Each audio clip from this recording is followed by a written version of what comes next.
சொல்லுங்க, காலையில என்ன சாப்பிட்டீங்க? காலையில் வந்து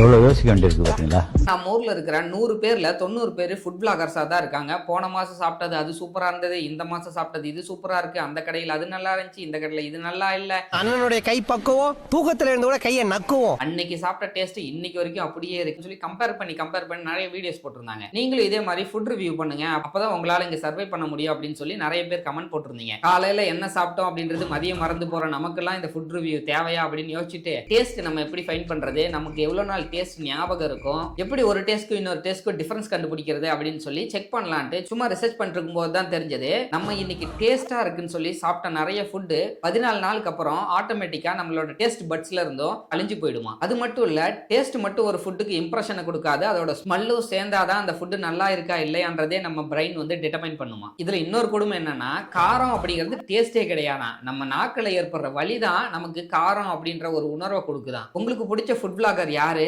அவங்க அடிக்கடி சொல்ற பொய் என்ன அப்படின்றத கமெண்ட் பண்ணுங்க. அப்புறம் நாளைக்கு பார்க்கலாம்.